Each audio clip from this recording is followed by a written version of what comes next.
This is the Can Crushers Wrestling Podcast. The following contest is scheduled for one fall. Let's go nuts! It's Jimmy Nuts! Right out of the door! With your hosts, Mark Martinez.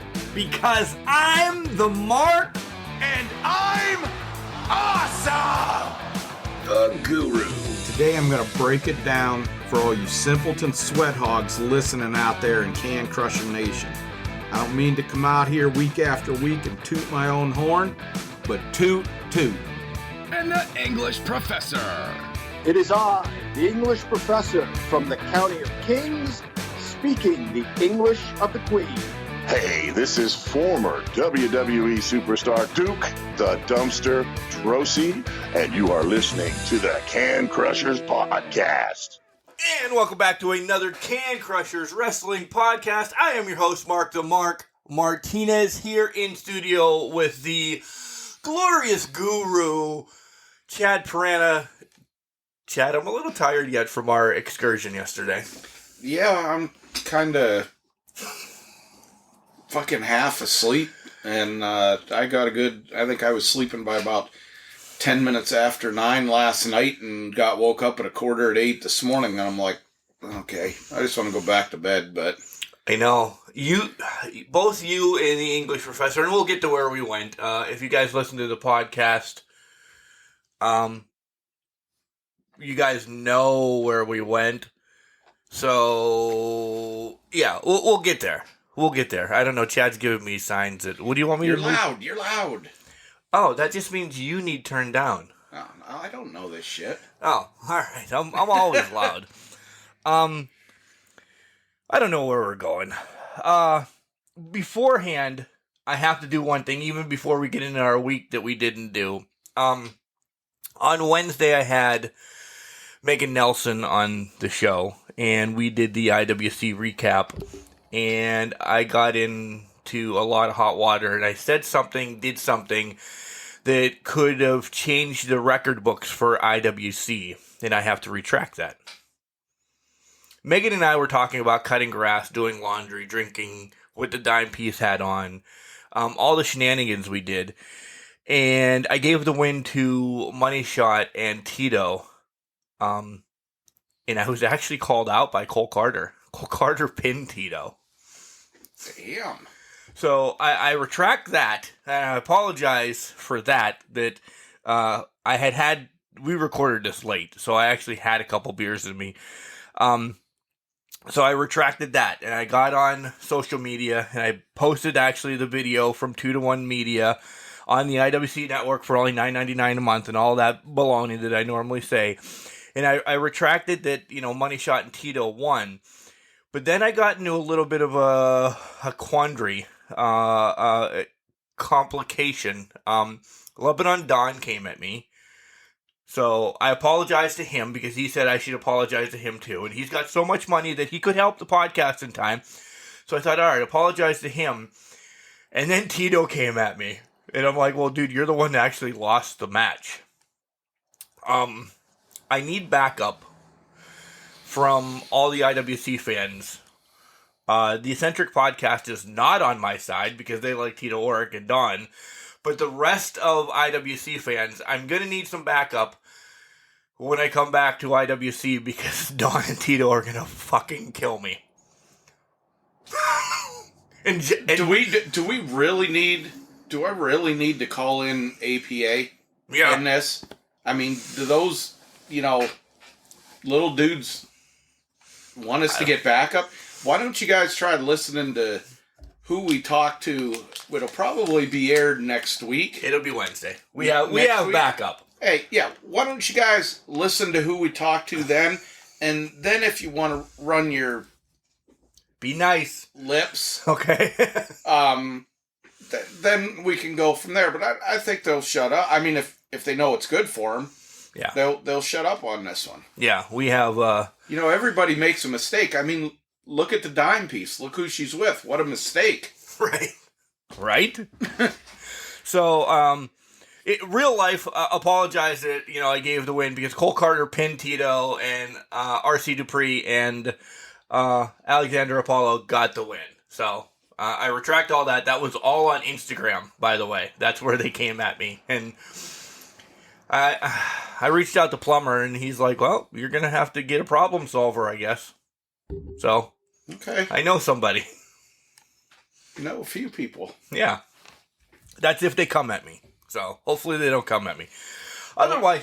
All I got to say is, y'all bastards don't want to start. You don't want me to have to go the honorable way at something like this. Right. How was your week otherwise yesterday? Because that's what we're going to cover. We're going to cover yesterday. We'll get around all of it. So how was your week otherwise? Yeah, it was a good week. Me and the little guy got out in the woods, put some deer cameras out in the woods, and did a lot of walking and hiking and burning off energy, and it was just a good week. Yeah, overall... Can't really complain. Overall, good week here. I really don't remember what we did. A lot of nothing, but a lot of, just around the house, here or there, and this and that.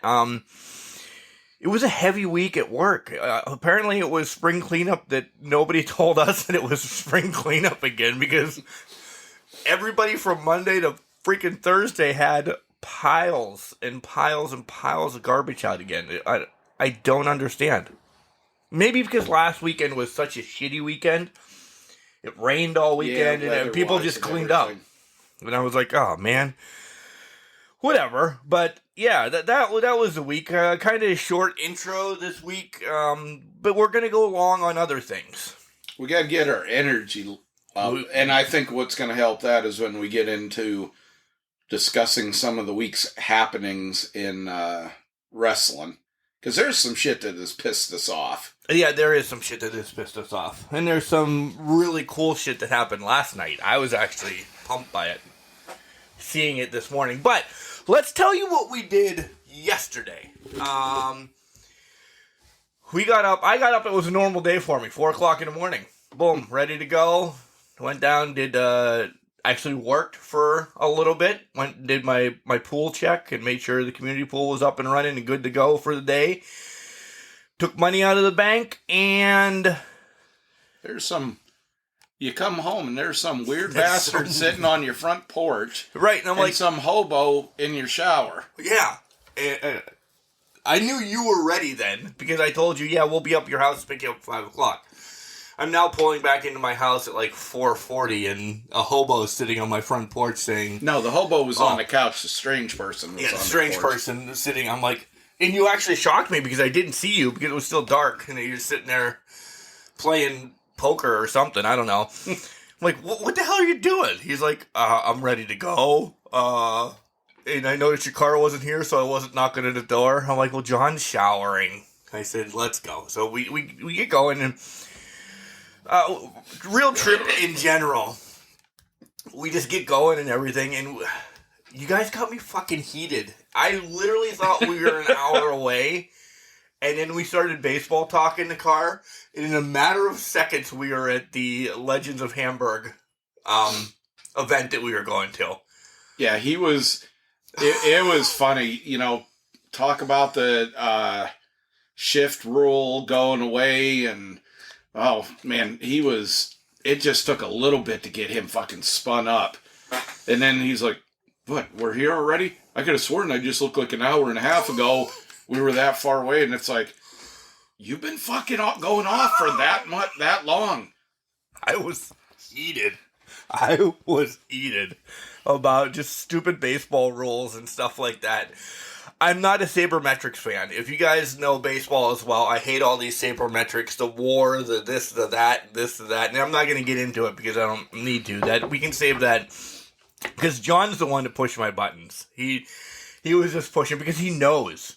And then you just kind of started to compile onto it, and I was just, holy shit, we were there. Boom. I'm just going to say this. I am not into baseball as much as you guys are and everything like that, but a statistic, no matter what it is, can always be tailored or bent or whatever to meet the need of a person.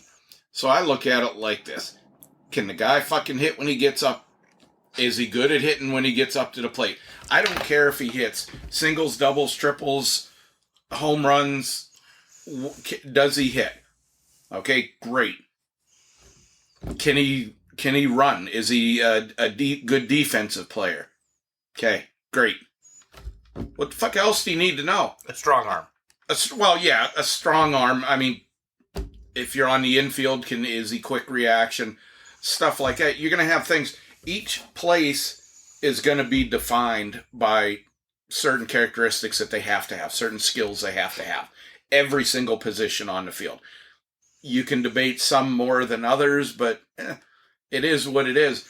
But when you get somebody that plays that, that's where you rank them. Not whip or whap or whop or whatever the fuck and everything like that. You can either hit and play your position. There you go. You get in a slump or whatever, you work through that one of the ways. You go, if it's bad enough, you go back down to the minors, kind of work on things, or you come back up. All these statistics and this was my outlook on a lot of people's jobs in the military. Somebody comes up with this shit to justify another fucking job. Yep. That was my point in an hour and a half, by the way. That's all they're trying to do is justify another job. When I can't remember which one of you guys said, I think it was the Yankees, that if they would do away with half of their jobs related to sabermetrics, whatever, that they'd save like hundreds of thousands, if not millions of dollars a year. Oh my God, you mean somebody who's pushing a fucking key behind? You love pounding on the table. somebody who's pushing a key, on a computer thing is more important than, I don't know, maybe another better right fielder or left fielder, because we need this guy to tell us totally fucking useless facts. And no, that guy out there, he reads the facts. Well, he should be able to fucking do his job then if he reads us. Stupid shit. My one fact, and we'll get into, and then we'll go to Legends of Wrestling, because we had a great time there. They make these facts up. On a Thursday in July, during a day game, wearing the home uniforms, when the wind is blowing from left to right, Chad bats 975 against this pitcher. Oh, that's a little ridiculous. Let's say 785. All right, 785. He bats 785 against this pitcher. Cool. He's faced him 3 times? 3 times. On that Thursday in July, wearing the white uniforms with wind blowing left to right. It's the facts are just, like you said, are made to go, and it's just crazy. All right. I mean, what is a... Okay, you go against a team, whoever, let's just say the Mets and the Yankees, because I hate the fucking Yankees and I like the Mets. So, because the Yankees their win percentage is 95% win percentage when it's 80 degrees and the sun's coming at this height and you can see Uranus from left field. Blah, blah, blah, blah. Oh, Mets read all this. Oh, we're fucked. We only got a 5% chance. We'll just forfeit the game. Is that what they're fucking expecting? Because, to be honest with you, that is really the only thing that those stats could be useful for. Right. Because those situations don't happen. But guess what? You pitching against John, you guys have faced 50 times, and you struck him out 25 of the 50, and he's gotten out another 10 times. You're winning the battle. That's what I want to see. Yeah, that's a long term, but you face a guy 3 times. Yeah. Okay. Big deal. It's just, I want to compare real quick. I'll just throw this out there. You're talking, temperature, statistics, blah, blah, blah. Okay, you get into football, and you get some quarterbacks that do not play as well in the cold. Okay? That's a big one. You still get some who, are more comfortable in the cooler, but I'm just saying you get some quarterbacks that don't play well in the cold. Right. Okay, is that something to kind of think of? Okay, why isn't if I was the Bears, I'm not taking somebody that can't play well in the cold. Yeah, but if you're facing somebody, okay, when this guy doesn't play well in the cold, so he's pretty immobile, he turns into a pocket quarterback, then you can kind of twist that a little bit. Right. What kind of defense are you going to throw at him? If you got a fourth string running back in there that, can't even do good on Madden, unless you edit him heavily, you're going to tailor things to meet that. Those are the stats that matter, not that it's raining out. Yeah. Yeah. All right, so we left at 5 o'clock in the morning, and we headed to Hamburg, Pennsylvania, which, by the way, really nice little town. Yeah, everything's really tight there. We ate at this, damn it, I'm not going to remember the place, 3rd Street Cafe or something like that, and the prices there were, all of us ate a shit ton for, I'm rounding, $30. Not even. Yeah, 28. It was $28.75 or something like that. Yeah.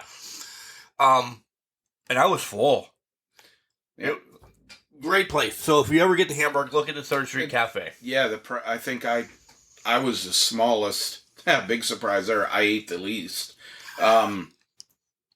Eggs, sausage, toast, and something dish. else, and a fruit thing, and it cost me a little over $3. $4. And I was like, holy shit. And you look at the menu, and at first you think when you were looking at, what the hell? Are we back in prices? The 30s? What are our helpings going to be? I mean, are our helpings going to fit on top of our cell phone? And they come out with a big... Yeah, Mark's freaking omelet looks like they, must have taken about 10 farms worth of chicken eggs that morning to throw together. Holy shit. Great place. We get to the Legend of Hamburg place, and this is where our conversation starts. We're like, WWF used to tape here. No. So we talked to some of the locals. That's where a lot of stuff happened in the WWF, and we were questioning it in the car, but then we got confirmation that, John's big thing is the Snuka Piper's Pit where he got clocked by the coconut happened there. Yeah, it was, and we're not downgrading the place at all when we say this, but it's a small place. It is not something... It's an oversized, and I don't mean this mean, it's an oversized gymnasium.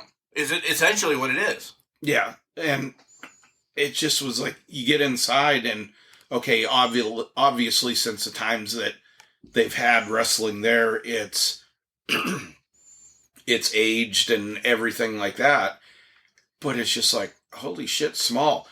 The first thing that comes to my mind is the parking. Yeah. How the hell are you going to fit... There must have been, when we left, 200 cars there? Maybe. Ish, about that. I was just like, holy shit. I mean, they really used to come to some small places and do live stuff, not just, half-ass five match shows or anything like that. No, big, WWF Superstars or WWF Challenges were shot there. Your experience first. John went back home. He's got some stuff to do with his family, so he decided not to, whatever. And he's taking a break from the weekly show, so we didn't push him to give us thoughts. And he's mad at us because we booked him in a match against Shane Taylor. We did. So there you go. That's who's our spotlight for Wednesday, by the way. There's all the hints. Yeah, that's a big hint. That's a big hint. You'll see Shane Taylor on the show coming this Wednesday. Great interview. And we'll let you just listen to it before we talk about anything else about it. Talk about your experience there, because we all had a handful of people that we wanted to meet and greet and talk on. I got some autographs, but I was also there pimping ourselves out, and I got some interviews set up from there. And there was another pimp there. There was another pimp there, the Godfather. He looks great. Yeah, he looks like he could step back into the ring at any time. Biggest one, who are you happy to meet? I can't say biggest. because there was a couple of guys that I legitimately wanted to see. If you made me pick one and only one, I'd have to say J.J. Dillon, leader of the Four Horsemen. Looks in tremendous shape. He looks great. Yeah. It's been a couple of years since I've seen him, and he still looks good. And he's a bigger guy still. When you get older and stuff, lose a lot of mass, weight and stuff. JJ's a bigger dude. Yeah. Still. Then we met the other one, the first one I wanted to get, because I didn't see JJ at first. I don't even know if he was there at first. Was Cowboy Bob Orton, of course, the Viper's father. Here comes Max.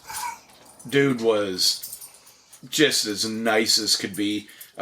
Funny. He's kind of soft-spoken. Yeah. Tall son of a bitch. Jeez. I could imagine what he looked like when he was in the ring and in his prime, and probably about 50 pounds heavier than he is. There's those two. Who else? Tony Garea. Holy shit. Yeah. He can get back in the ring today. That man is huge. And I remember him from days with Rick Martel was the one I really remember. I know he teamed with some other guys. But I don't ever remember him being fucking barrel-chested like that. I mean, I'll say this. He's probably the size of Braun Strowman, chest-wise. Yeah. And it's no shit, people. It's not like it's flab. It's not like that. No, he's that fucking huge. You brought this up because Heath Slater was there, and you're like, holy moly. No disrespect to Heath, but he was the biggest... probably still the jackedest one there yesterday. Yeah. And he towered us, but you put him in the ring with somebody that's not The Undertaker or even Braun Strowman, but,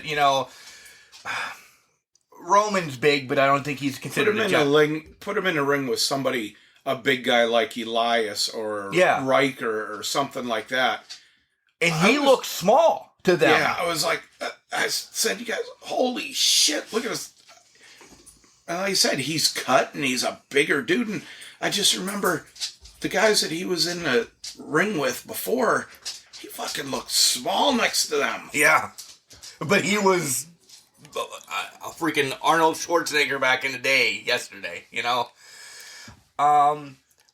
We all met Tony. That was a pretty cool one. John met Johnny Rods. Dominic DeNucci we've met a few times, but John wanted to go over and speak Italian to him again. My big one was Rockin' Robin. It really was. Once I saw that she was on there, I always was a Rockin' Robin fan back in the day. So I met her. Dave Dahl that we had on the show, actually got to meet him. Evan Ginsberg, that from 350 Days, we sat down and chat with him for a little bit, that we talked to.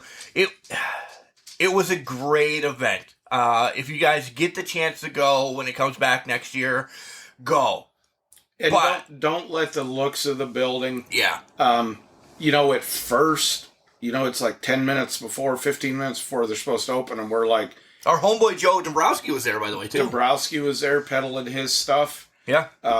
Which he has some of the All Elite figures autographed. Yep. And I'm not talking like douchebags like Marco Stunt or somebody like that. And I say that just because I don't like Marco Stunt, but yeah, Jericho, Darby Allin. Hangman. I'm sorry, he doesn't have Darby Allin anymore. That was bought. Sylvan has Darby Allin now. Hangman Page, 40 Sammy, yeah. $40 to $60, depending on what they are. And those things are going for around 20 to 30 without the signature. And this is Joe, so this isn't bullshit stuff. Yeah. What a lot of people selling, what do they call those little fat short dolls? The Hasbro ones? The Pops. The Funkos. Funkos. Tons of those. There was a lot of stuff of Paul Orndorff. Yep. I noticed a lot there. And it wasn't really marked up that bad. No. Maybe $20, $30 more than what you had paid normal. I bought my big purchase of the day was the first time Superfly jumped off of the cage, and it was from Evan Ginsberg. So PSA started all this stuff that it's from Ginsberg. He did the movie with Snuka. It was the first time that Superfly jumped off of the cage. Not the Morocco one, because that's the one that everybody remembers. That's my favorite one. This is when Backlund's on the ground. The first time Superfly ever did it. Ginsberg, before Superfly died, had him sign a couple of these, and I bought the last one. You got to talk about $35. You got to talk about the poster that he had there. I would love that. This was something that Mark was contemplating buying, even though he knows Kelly would have fucking killed him when he got home. Tell him about it. Is the movie poster of 350 Days. Okay, the movie. If you guys haven't seen it, first of all, go back and listen to our interview with Evan Ginsberg, because we talk about the wrestler that he was part of and 350 Days, the movie about the wrestler spending 350 days on the road. It wasn't a movie poster because it was bigger. It was, 24 by 20. It was 2 feet by 2 feet, or whatever. It was huge. And it was signed by Snuka, Superstar Billy Graham, Luger. Who? Luger, Axe Baker, Ox Baker. 27 signatures. 27 signatures on it. $600. You were contemplating it. No, I was this close. And you see, I was this close, and I'm like, holy shit. And it's autographs that you can't get. Snuka's on there. And I'm like, and the guy was like, we do PayPal, we do payments, we do all of this, then I'll ship it to you if you don't have it today. Mark's, basically what's going on is Mark is contemplating, where can I put this? That's all. His Jeff Jarrett thing will not move. I was thinking Mark was probably like, that might go there. And then maybe if anything, this whole wall right here will change. So it's right above my video game wall, so I can stare at it every time I play video games. Yeah, and there's some hotties on the wall that he's talking about moving around too. Yeah. So, great event, Legends of Wrestling at Hamburg. We do have to say a couple things. 6 hours, probably a little too long for the signing. I would bump that back because, let's not pull punches, we left. We didn't stay for the event because we could have, after we did everything we did, talked to everybody a couple times. John spent an hour talking to a nice paisan for 45 minutes, and then he actually ended up buying more stuff. So John took a hit. We won't release how much, but we know how much he spent. Good for him. We can't talk anything though, because when we go to the next two events, we've taken out second mortgages on our house. We've thought about selling our kids. It's going to be big this year. You can trim down the autograph signing times or add a Q&A. Like on the way home, we talked about why not have like Danucci, Lord Zoltan that's from this area, and maybe Barry Horowitz up there for a nice Q&A for a while. And then, give them an hour, pull them down, give it an hour break, and have people just mingling around. And then why not throw up some of the local wrestlers? Let them promote the show a little bit tonight. Pull them back down. Have Heath Slater and Aiden English there talking about some stuff. There needs to be a little bit more going on instead of like, all right, we're here from 10 to 4. And we're not saying that the 6 hours, we're not saying, it's not worth it, 6 hours. No. What we're saying is, you could add things like Mark said, or, from the fans' point, you don't have to show up when the door is open. Right. And you could show up at, depending on how much stuff you want to get, blah, blah, blah. If you only need probably 2 hours time, you could legitimately show up in the middle of it. Yeah. You got to watch because there were some wrestlers and that were only there for the first half, so that may govern it. It's just they have a lot of time we're telling you as fans, you have a lot of time. You have a lot of time. Yeah. Yeah. So plan accordingly when you go to that.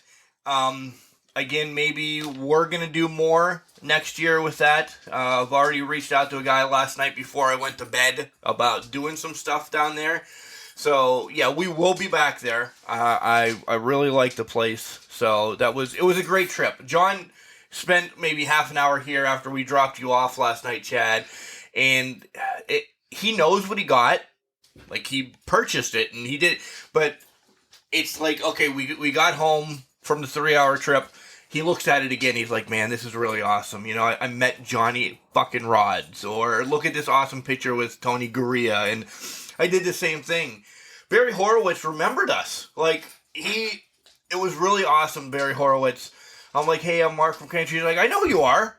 Because when we did the Barry Horowitz one, we did it on Skype and he saw us and everything. He's like, I know who you guys are.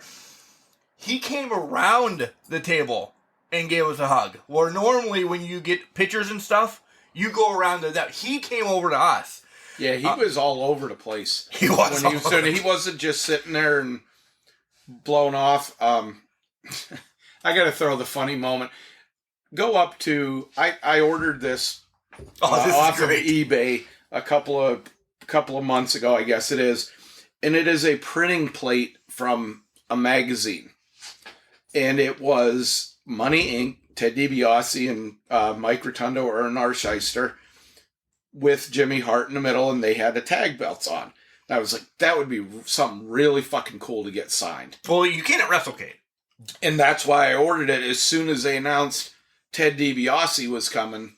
This was like, prior to this, knowing about this.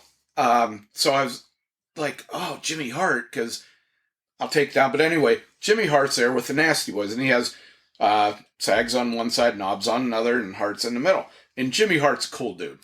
Yeah. The way he sounds when he's talking in interviews, not before he gets all hyped and starts screeching. Dude he's so chill. But I get up there and show him this, and he's like, oh, wow, this is cool. He's like, I'll sign this in yellow. It'll really stand out. And Sags looks over, Money Inc.? What the fuck? You got the best tag team right here. And we all started laughing. I was like, went around for a picture with Jimmy Hart. Well, I don't mean to be rude. I wasn't an overly huge Nasty Boys fan. I was there to get Jimmy Hart to sign this thing. Because I had drinks with the Nasty Boys many, many moons ago, and they weren't exactly the most friendly people. But anyway, I go around to get this picture of Jimmy Hart. You ready? Yeah, Jimmy Hart gives me his megaphone. And I'm ready because I'm the cameraman. Mark's ready. He's the cameraman. And the Nasty Boys get in the picture. Mark, I've never seen Mark move so fucking fast with snapping a picture, because that would have been extra with them in it. And he shook their hands and they were all good and everything. Got the hell out of there. Hey, got a picture with the Nasty Boys for free. As soon as you left, the promoter's like, we need to move Jimmy because these guys didn't get paid for that last picture. And I'm like, yeah, they're okay, like, Chad, they're getting into every picture. Yeah. And it was, like I said, again, nothing against them. They just weren't a team that I really liked. And I wanted to say, well, you fuckers beat the Hart Foundation, so I don't like you. I don't like you. That's with me and get ready for Mark to get more heat from IWC. That's with me in the main event. They beat the fraternity. I love the main event, though. And they know it. Gannon and Duke, I love you guys. It's just... But anyway, the whole trip, well worth it. Oh, yeah. Look at what they have. Look at the planning. Extremely cheap. Oh, my God. For everything. I got a picture with J.J. Dillon and an autograph. $30. Yep. Jimmy Hart was $40. Right. Cowboy Bob Orton, $30. Tony Samu was doing stuff for free. Yeah. Snitsky, he was somebody that really was never at his table. You just needed to find him. Yeah, you need to get a hold of him, and he's a big fucking dude. Yeah. Holy hell! Now he has a goatee. If you remember his little goatee beard, it was smaller than mine. It's when 7 he's foot wrestling. long now. Yeah, now this thing's like hanging down to his private area, and it's braided and everything. But he was talking to everybody. Chad, he had it. He just forgot that's mine. Oh, shit. Should drink up. He was doing, if you were part of the military and you had your military ID, he was giving you stuff for free as well, bless you. So, a great event. I know of some already, because before I did fall asleep last night and slept for 12 hours this morning. I know other people are looking that couldn't do it because of still some COVID restrictions. I know, like, Randy Hogan wanted to be there.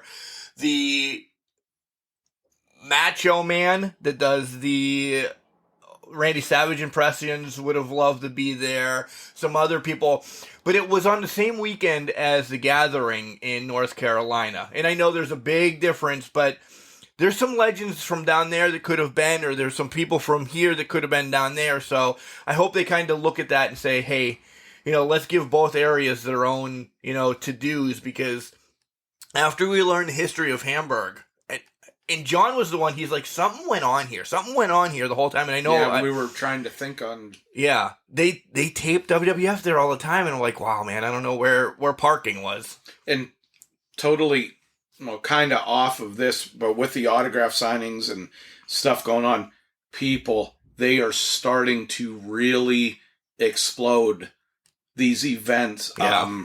The Celeb Fest that Mark and John and Pat, fuck Pat, by the way, are going to in October.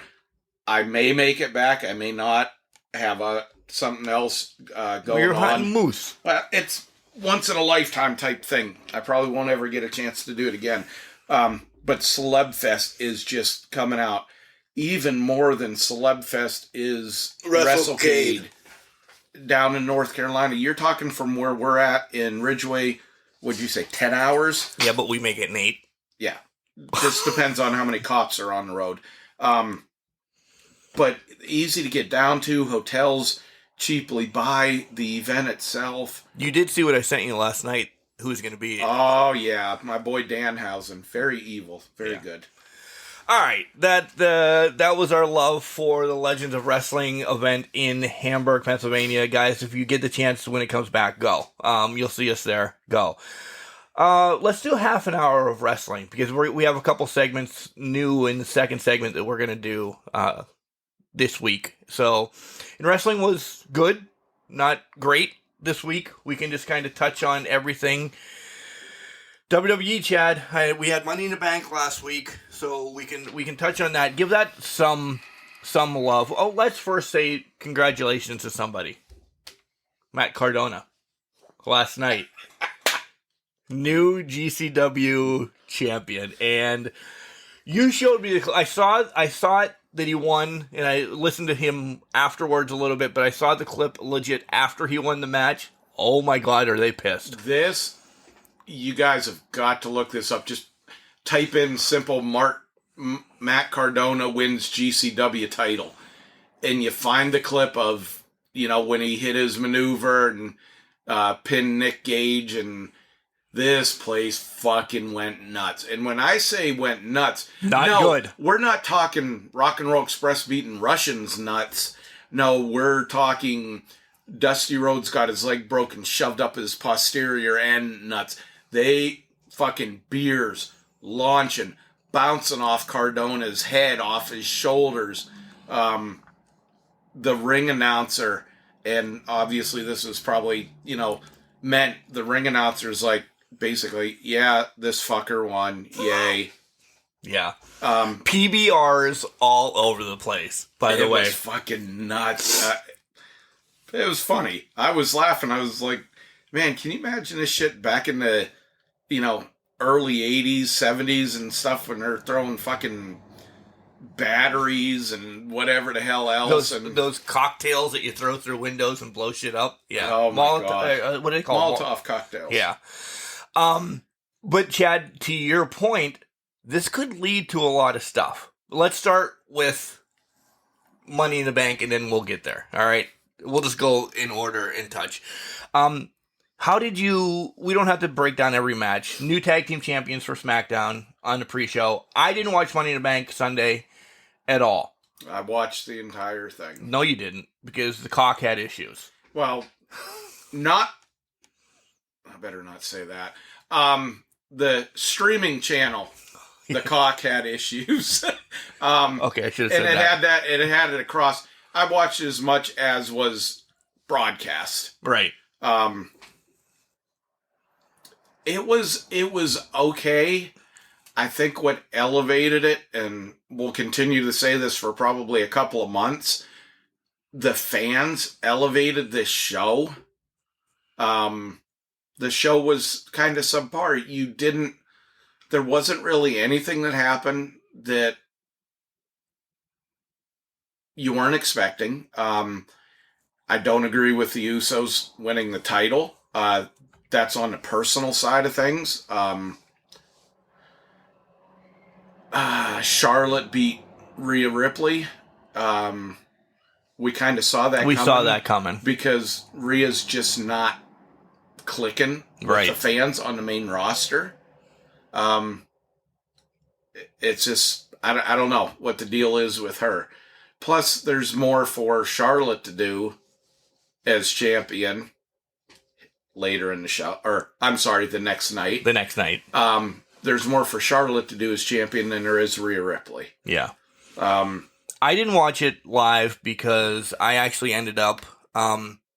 sleeping? No. I had therapy. I had my tattoo therapy. I got my Dusty Rhodes one mostly done. I had the Undertaker touched up a little bit around the edges, and like she's doing 2 tattoos every time I go, but completing one, starting the next one. So I got my Dusty Rhodes one completed, a heart with the polka dots in it, and it says Hard Times across it, and then she did my Rock logo just as Brahma Bull. She'll color that in next time. I do know, and I'm not revealing the 2 that she's going to start next time, and they definitely are huge favorites. I'll just leave it at that. And they will play into when I go to both the next coming events of Slubfest and, which the hell do you call it, WrestleCade. So if you know... You're getting Rick and Scott Steiner on your titties? No. Everything's on my arm, first of all. Most of this will be done by the time we get to WrestleCade anyway, but one, I wanted to make sure you should know where I'm going with this. The next 2 or 3 are very important for Celebfest for me. So when I get a picture with him or her, they're on my body. So thank God it's your arm then. Yeah, right. So... they'll be soon, because I already have my next 3 appointments booked, and they're all like 3 weeks apart. So, it's Money in the Bank. Money in the Bank, all right. I'm just trying to get Edge and Roman was better than I thought Better than I thought. But again, the fans played... I don't care what the wrestlers say. Oh, well, we have a job to do, and, we're going to do it to... You can't tell me that you're not into it more when the fans are there. Whether they hate you or they love you, you're into it more. And this showed. Didn't think Edge was going to win. No. We really didn't. But this match was better than I thought it was going to be. And Seth plays a part setting up... Such a dick. Setting up Edge and, come on, this is everything setting up for SummerSlam. That's going to be a SummerSlam match. The return after this... we didn't even talk about the winners yet, and we'll get there. And then the return after the Roman Reigns match, Cena comes out, doesn't do anything, just says, hey, I'm back, and I'm back for a while. It sets up him being the person that opens up Raw, and let's just put Raw and SmackDown and everything together, just because where we're at right now. On Raw, he says, hey, Roman Reigns, you're an asshole. I'll see you Friday night on SmackDown. Pompous asshole. Which I popped when Cena come out. I did too. I missed him. Not that I'm so excited that he's back, but there are some guys that just come back, be in for a shorter amount of time, and you just kind of need them. Don't really appreciate him when he's around for a long time and stuff like that because his shit gets old. But things like this, bringing him back, absolutely perfect. I popped. That building sounded like it was going to go off. The roof was going to come off. I pop more when Cena returns for these little stints than I do for The Rock anymore. Because in my heart, I think that Cena actually does want to be there. He does love the wrestling more than movies. He just makes a lot on movies, don't get me wrong. He does still have the love of wrestling. I think The Rock, on the other hand, looks at it as it's a huge payday again. I'm here for 1 month or two, and I'm definitely gone. And we know The Rock's coming back at some point. It's in my book, the writing's on the wall for the WrestleMania match. It has to be. Yeah. And we're already planning for WrestleMania. I really am, because I don't see whoever is thrown at Roman from now until then, he's not losing it. I don't... You disagree? No, I just... there's nobody, because of the shitty booking, there is nobody, unless you sign somebody major from the other fucking company, which isn't happening, there's just nobody to take seriously as a threat to his title. Right. Until then. And it has nothing to do with where he's at, which he's at the top of the food chain. I ain't saying the head of the fucking table, but that's why I said food chain. But he is the best story in wrestling, and if not in wrestling today, by leaps and bounds in the WWE. This is what we've waited 4 years, 5 years for, is for him to be an obnoxious prick. Yeah. And because he had to look, he didn't have the scientific ability of like Styles or Rollins to kind of win over that direction of fans, but he has everything else. And I said one thing that's going to tilt him over and make him a bastard, he finally got, and that was Paul Heyman. Mm-hmm. There is no other, I want to say, loved but hated manager other than one that isn't in wrestling that could make Roman's the perfect bastard right now. The women's Money in the Bank, I was shocked and awe that you see Nikki Cross win this. I really didn't see the push that fast for Nikki. I know a lot of people are behind the superhero thing. I think it's awesome. I'm one that likes the character.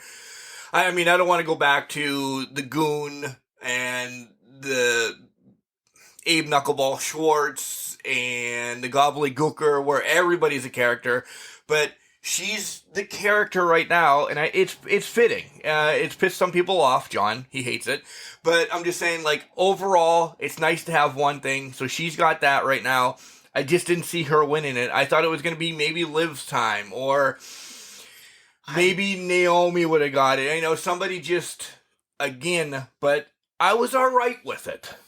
Yeah, I don't want to say I expected her. She was probably, if I was to rank the people, she was probably middle of the pack. Yeah. The only thing that bothered me about her winning it was the way she did. Oh, everybody's at the top of the ladder battling, and I'm just going to walk right the fuck up between them and grab the thing. The smallest one. And the smallest, shortest mean. I was like, that was the stupidest way for her to win it. Yeah. Other than that, it was a pretty decent match. We'll touch on Lashley as long as the match is. Just bury Kofi again. I didn't like it. Didn't like it at all. Kofi buried himself, or got buried, and how do you put? I'm not going to be too nice on this, but he got buried and then became worm food when he got beat by Lesnar, and then didn't pitch a fucking fit about losing to Lesnar in 8 seconds. things happen, shits happens. Obviously, he wasn't going to beat Lesnar. 8 seconds. Yeah. That destroys everything and anything Kofi did up in wrestling to that point. Now he's having matches with, longer matches with Bobby Lashley. Yeah. And why is that? Because Bobby Lashley can lead him through a match. Bobby Lashley can go through a match. Brock Lesnar, suplex. Punch, kick. Knee.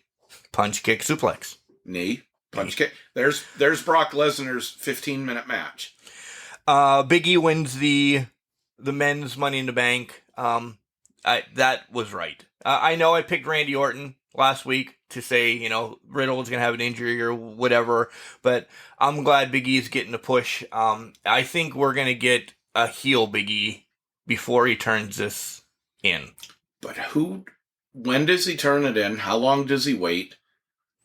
And who does he go? Because I don't see any of the two with the titles right now losing them for a while. I would say Lashley first. I would. Okay, so Raw, just to continue here, we've already said it, essentially. Nikki cashes in, because we have Ripley against Flair. Flair loses the match via DQ because she crushes Ripley in the face with the belt. Ripley gets pissed off, destroys her, and before she's done destroying her, somebody pushes the button to let us know that Nikki's coming out. So I knew right then and there that Nikki's winning the championship. Like, instantly. This was a surprise if you didn't see what happened at Money in the Bank. And I'm not talking about Nikki winning the Money in the Bank match. I'm talking about the title change. This title change, this quick, was done for one reason, and one reason only. And we didn't mention it, but in Charlotte's match with Rhea Ripley, the fans are chanting Becky. Yep. Becky. Fucking loud. Yeah. And Charlotte literally walks a half of the ring with her arm fully extended, flipping off the fans. Yep. And it was televised. And we know how the cock doesn't like that stuff. Yep.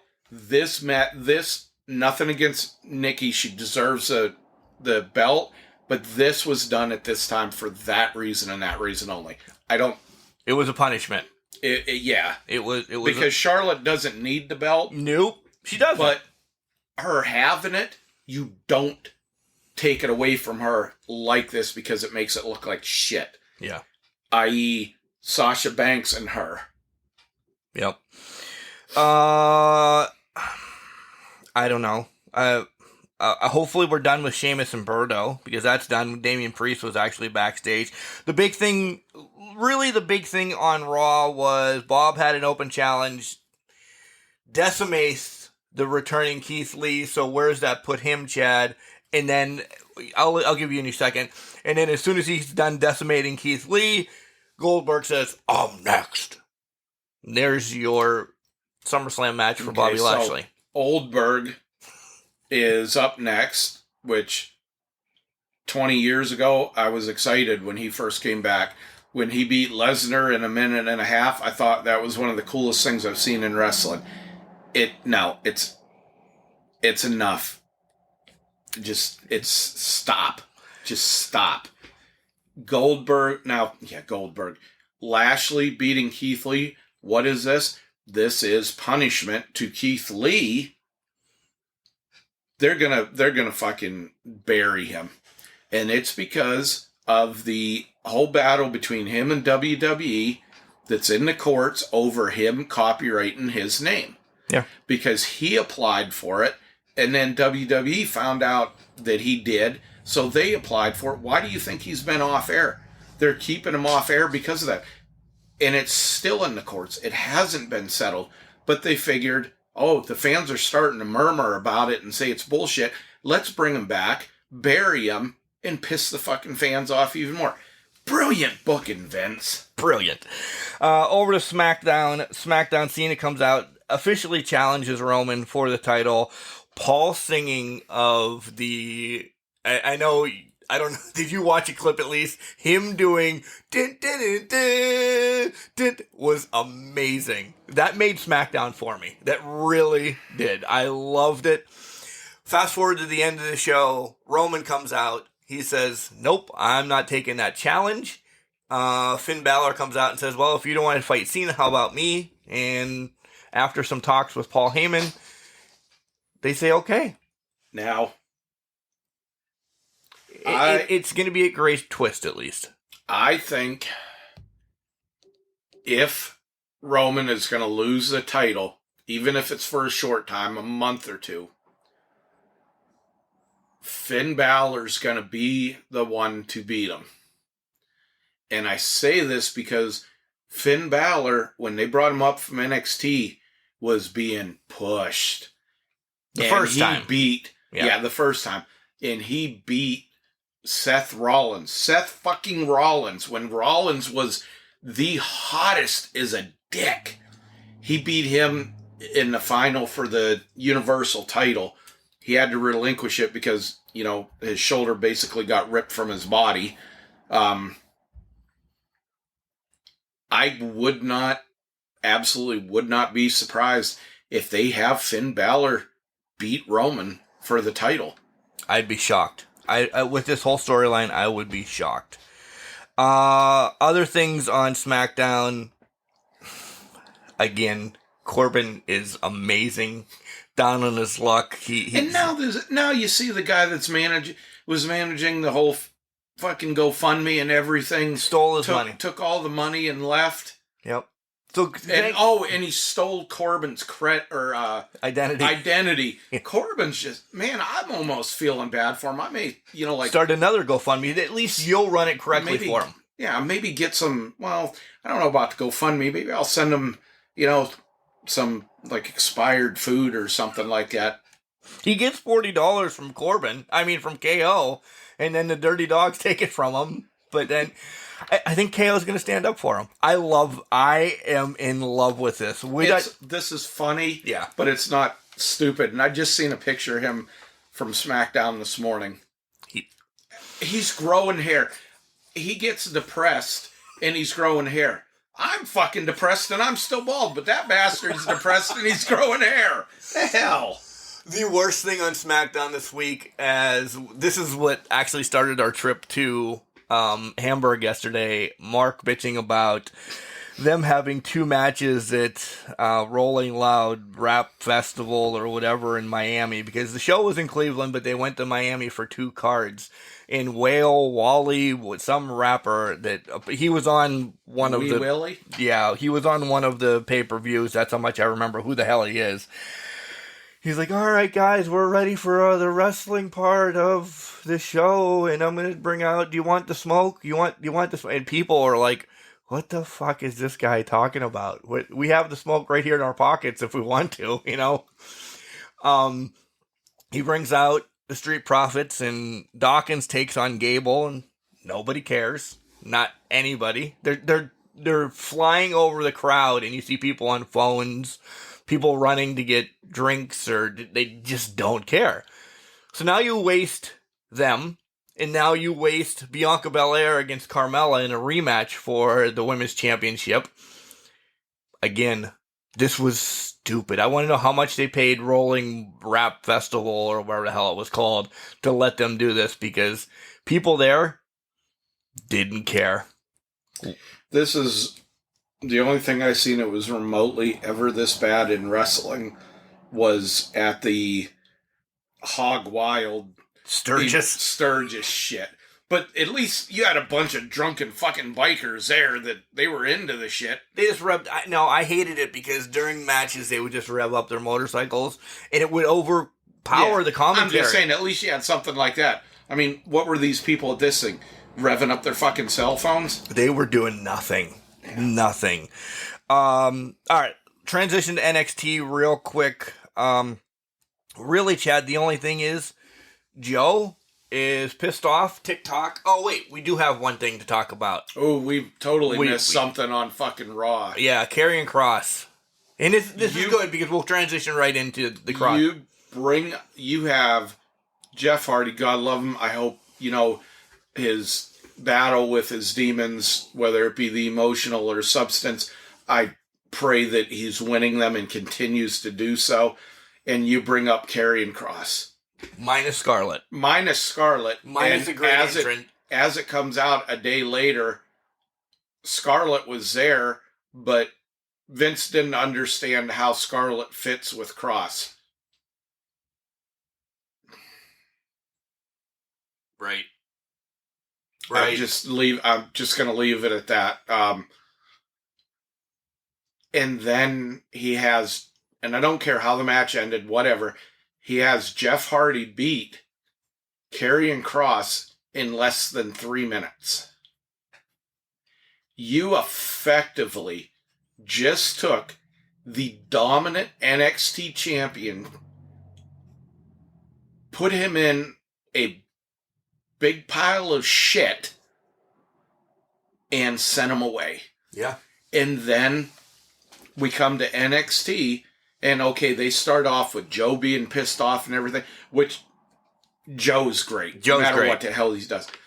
But you can't take Kross seriously. You can't. Under any way, shape, or fucking form can you take him seriously now because of what they did to him. This isn't like, I think of it just like 2 examples. This isn't like Jeff Hardy years ago against The Undertaker in a ladder match.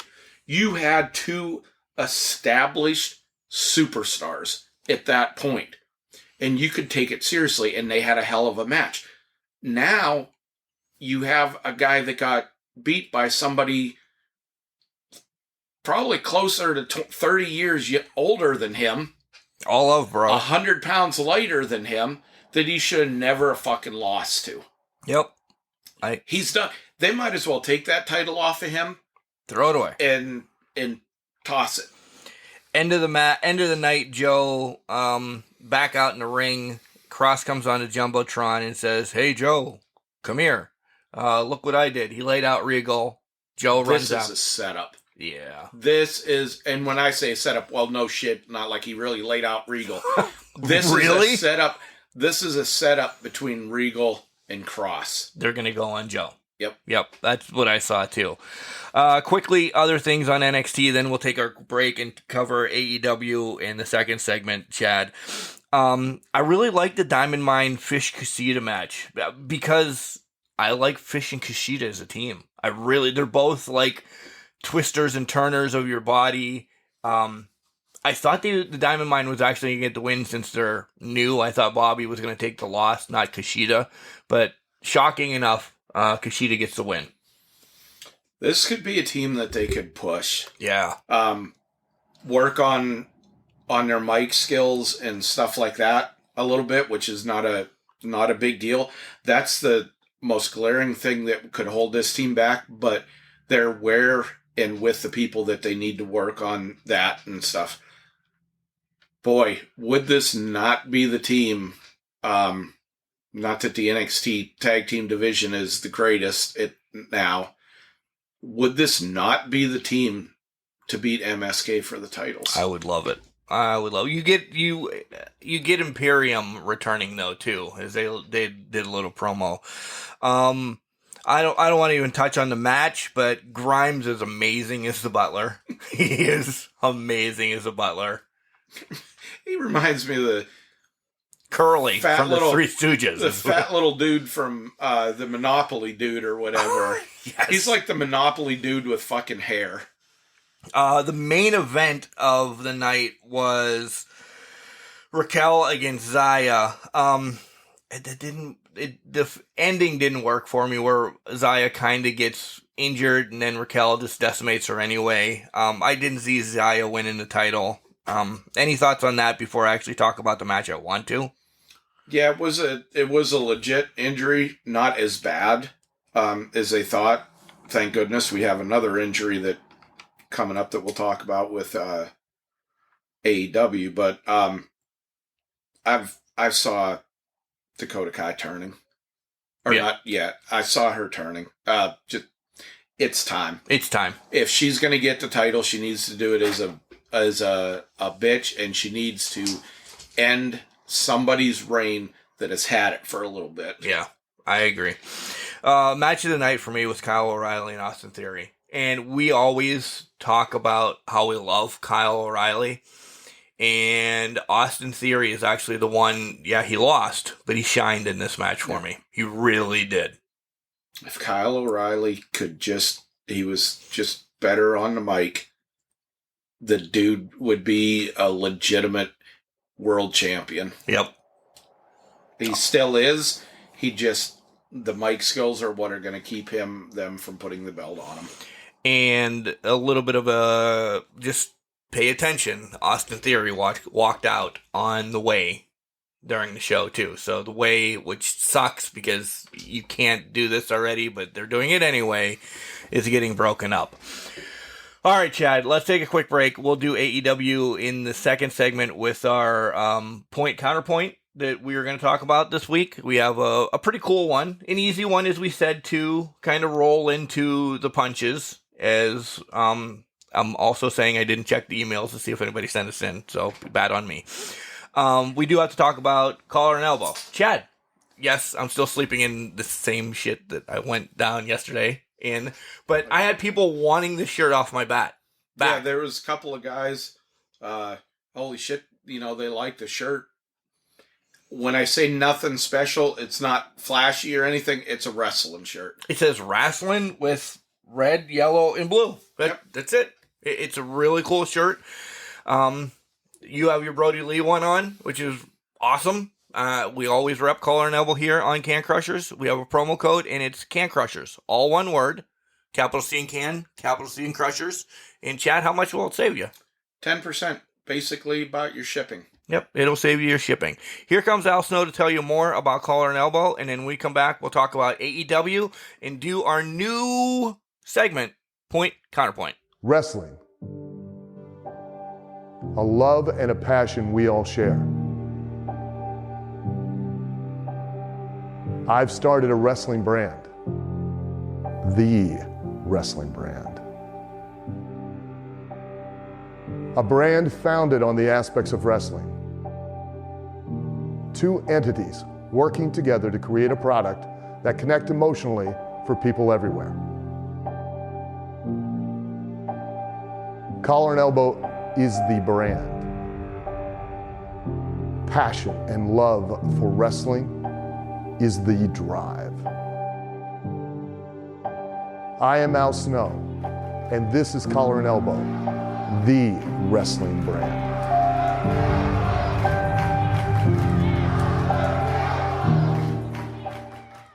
What's up, everybody? This is Dean Fleming. Yo, we are here. Can Crushers, we love you, man. You're okay. Nah, I'm kidding. You guys are awesome. Hey, keep giving them a listen. Let's go. And welcome back to Can Crushers. It's Mark and Chad here. That's our returning. That's it. We're subdued as shit today. I'm really still tired. I really am. It's just the way it's going to be today. I'm not going to yell or scream. So people probably like one of our subdued episodes, right? Yeah. Hey, guys, if you want to really get Mark to yell and scream when you get our social media contacts and everything, just go and say all kinds of shit about baseball, about rules. Sabermetrics. Everything. Just piss them off. Fire them up. All right, let's talk about AEW because there is a lot going on with AEW. Let's start with the rumor mill, first of all. Then rumors. Oh, all right, no rumors. No rumor. No. Start with the rumor mill, but it's not rumors. Both signings have been confirmed. Okay, well, still, when they're there, that's when they're confirmed for me. Yeah. Daniel Bryan and CM Punk going to AEW. Absolutely 100% happy for Daniel Bryan. This is going to have more as much as I would have loved him to go to Ring of Honor. And it's not saying that he's not, because if he's working with one, why can't he work with the other? Exactly. But with AEW, he's going to have constant exposure. And one of Daniel Bryan's biggest things was he wanted to work with New Japan. I mean, to the point of he was going to sign with just New Japan. Yeah. But now he can work with both of them.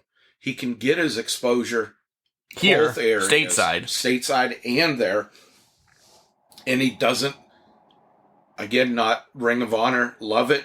Their weekly shows on Fight TV, their pay-per-views, everything like that. He's going to get more exposure. Right. And not that he really needs it. Everybody, who has a fucking brain in the wrestling world knows who he is and what he can do. But it's more fun for the guys when they're at the tail end of their career, if they're capable of putting forth the effort to have the exposure that he's going to have. And are you happy about the Punk one? Because I am. He's been Man, away for a while. I would love to say I am, but how are they going to use him? Are they going to put him, as a fucking announcer on their B or C show or something like that? How are they going to use him? Who are they going to start him in a feud with? Please don't fucking let it be Cody. Cody's got Malachi Black that he's got to worry about in 3 weeks. Okay, so let's say they're not going to bring in Punk and Bryan on the same show. That would fucking surprise me if they did. Yeah. What if they brought both of them down on the same angle or something like that? I just don't see it. I would love it if they did it right, but I just don't see them doing that. I think All Out's going to be amazing, and that's going to be here. So if the English professor would like to drive back up and watch it here, I mean, that is definitely beer, wings, pizza, the whole 10 yards type of pay-per-view for me. This is an announcement to everybody. Not everybody. No.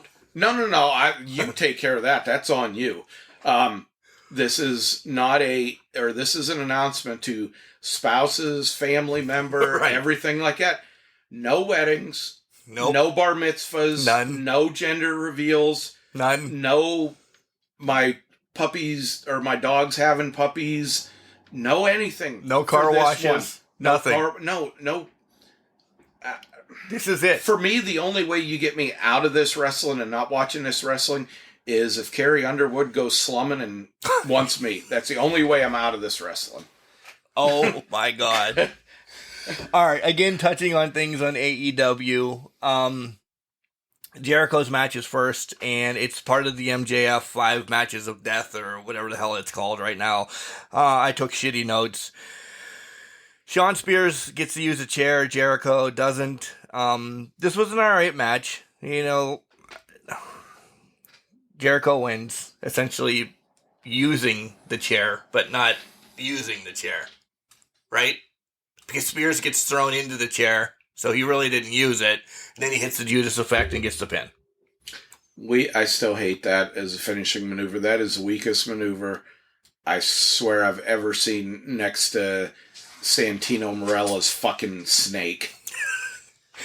MJF comes out after the match, and this is what's going to grind your gears. This is going to grind your gears, which leads us into talking more about what I brought up. MJF announces that Nick Gage is his next opponent, is Jericho's next opponent. Go ahead, Chad, because you're already turning red. I seen this, and I was like, are you fucking kidding me? We don't mention this name a lot on here. I'm just going to say, I hope you guys are happy, because when Jim Cornette talks about this shit, he's going to have a fucking stroke. AEW is going to be responsible for the death of Jim Cornette, literally. My thoughts, this is shit. I don't... There is guys on the indies that are popular. CM Punk, AJ Styles, Samoa Joe, whoever the fuck. When they were on the indies. On the indies. Startup, Wardlow, Britt Baker. You could go on and on and on. And then you have a guy that smashes people with lights, bricks. The most scientific wrestling move he ever used in his life was a hip toss onto barbed wire tacks.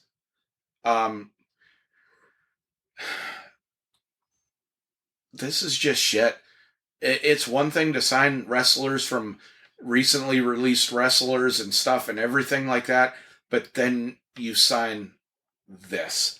I don't know the guy, don't care to see him or anything.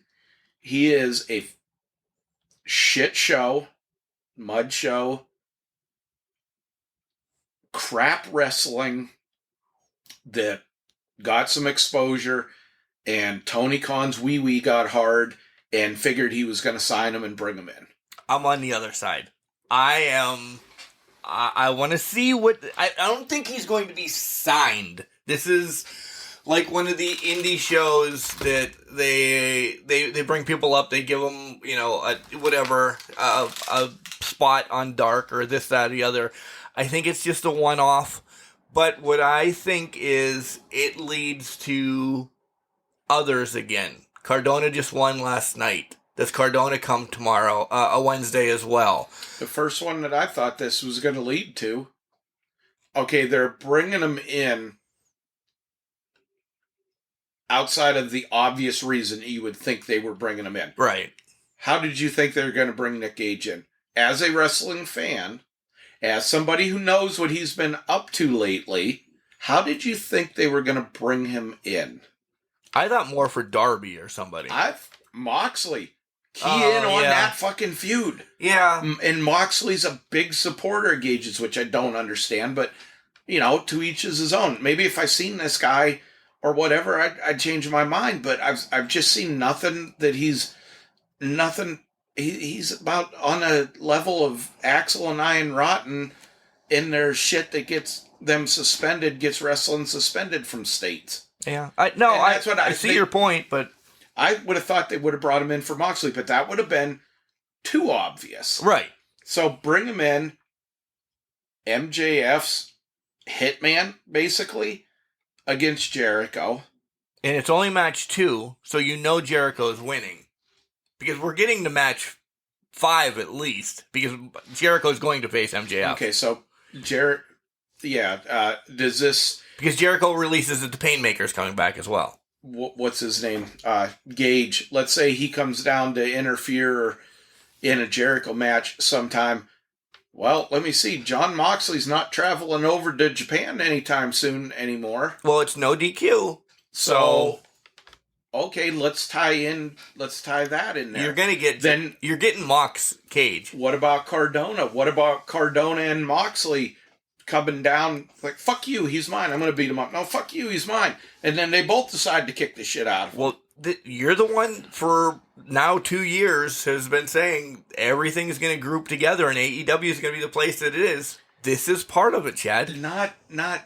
It is part of it. People love this. This is a small. I just don't like. I see so many other deserving wrestlers out there, and this guy who does this deathmatch shit. And do I enjoy watching every so often? Yeah, because I'm like, those are some stupid motherfuckers. Exactly. But do I want this on a national level? Do I want this guy? It's not going to be as high as it is. They're not going to be able to do the stuff that we sit down here and watch during a podcast. Why not? Because it's on national television. Okay, so they don't do it on national television. They do it on their pay-per-view. It's not. It's next week. It's already said to be next week on national television. Him and Jericho. Yeah. Okay, great. So the Jericho match ends. What about it?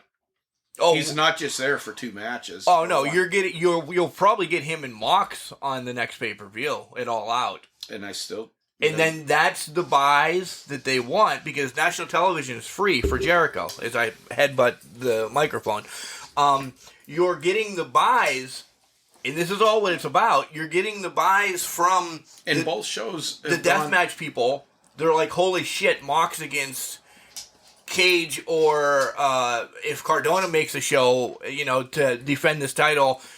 All Out. I'm going to use this horrible pun right now because it just slid into my head.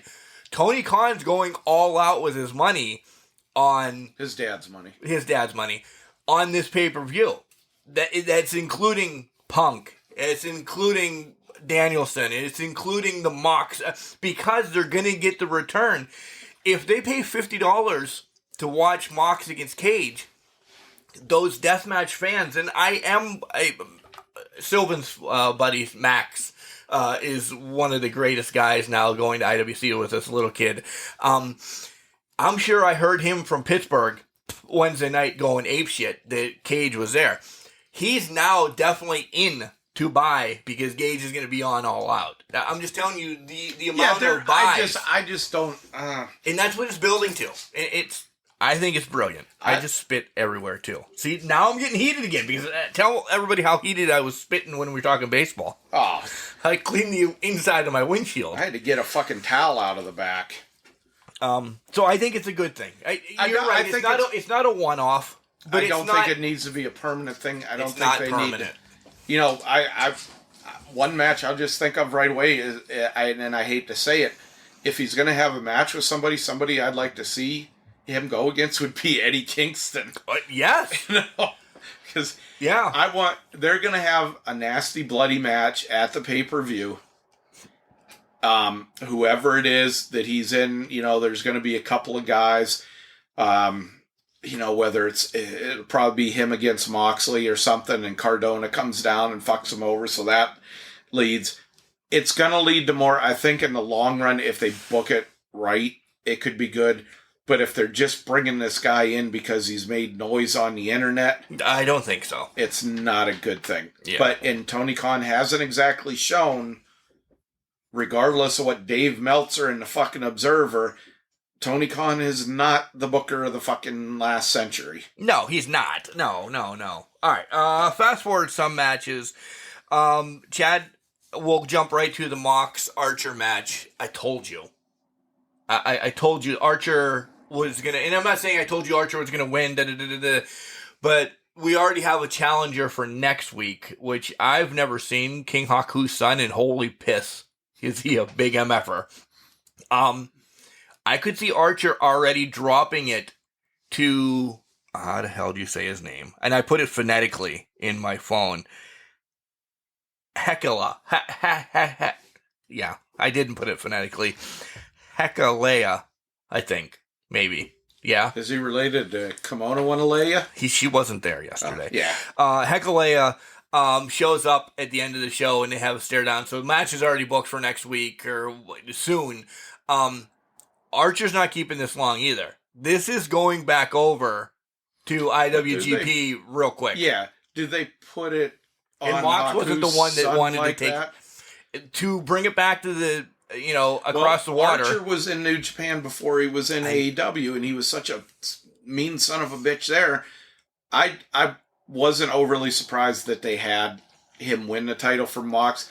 I don't know what the experience this kid has, how long he's been in, blah, blah, blah.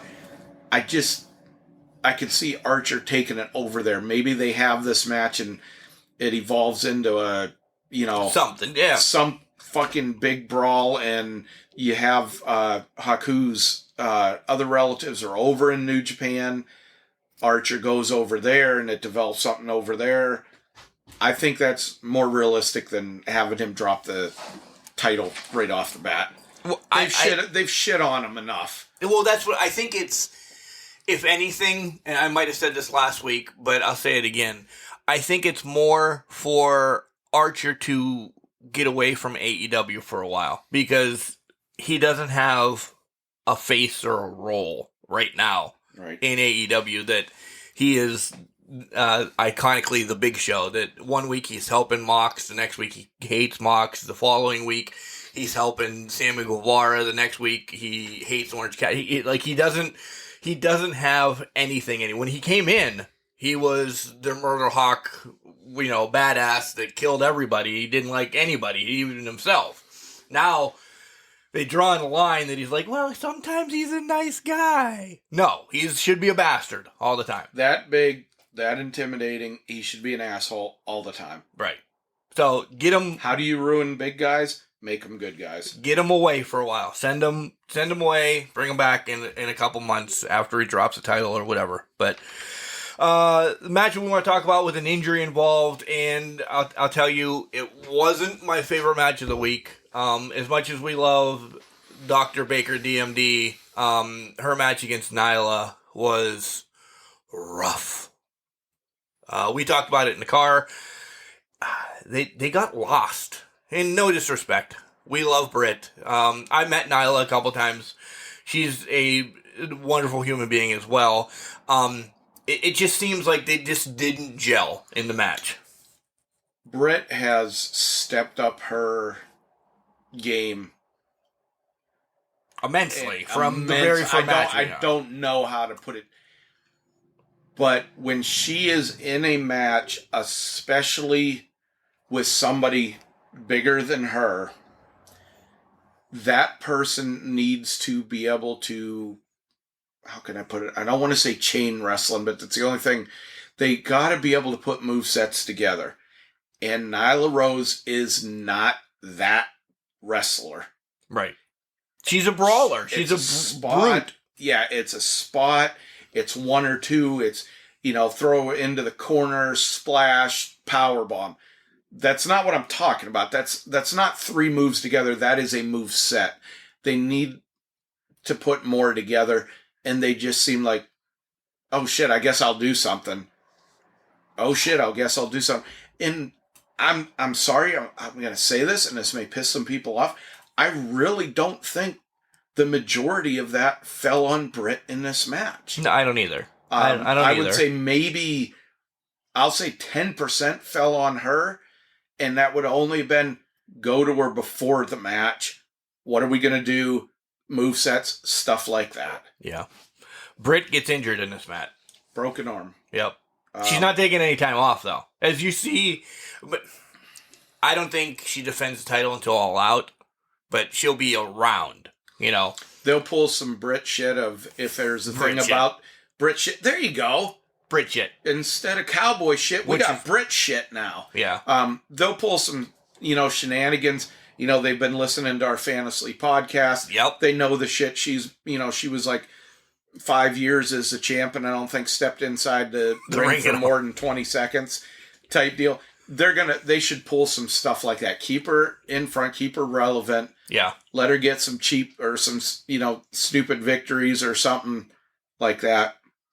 Yeah. The hell, Chelsea Green is wrestling with a cast on. She did, legitimately, I think it was Friday, she did have it removed, but she did a couple of Impact tapings where she still had it on. Yeah, and if you're wondering, okay, how the hell could she not wrestle at Ring of Honor and then the night after wrestle with Impact?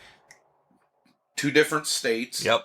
Maryland does not let you wrestle if you have any injury. Anything like that. And done. She went, even if she would have had it off, they are extremely tight on things. Yeah. That's why she didn't wrestle in Maryland. And then the next night, Nashville, where they do the tapings. Where they wrestled. And that's, she wrestled this past week.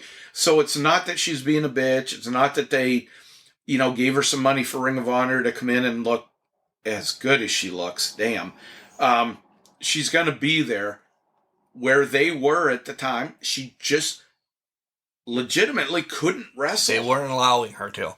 She brings all this up. I will continue to push her podcast as well. If you listen to Green with Envy every Monday, she releases everything. She's like, hey, I lied to you guys about this, and this, because she knew her time was up prior to everything. She's had everything booked for a long time, but she was still like, she didn't want to say, hey guys, I'm going to be at Ring of Honor, because she didn't want to get bent by the WWE or whatever.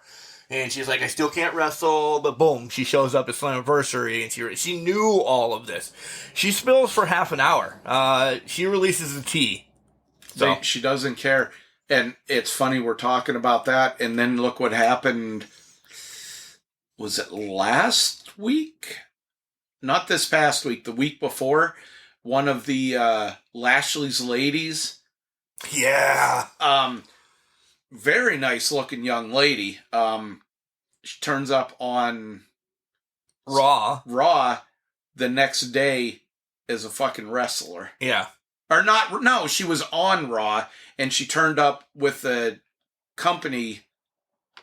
She was on the pay-per-view Money in the Bank, and turns up on Monday at the Impact one of TV them, tapings. Yeah.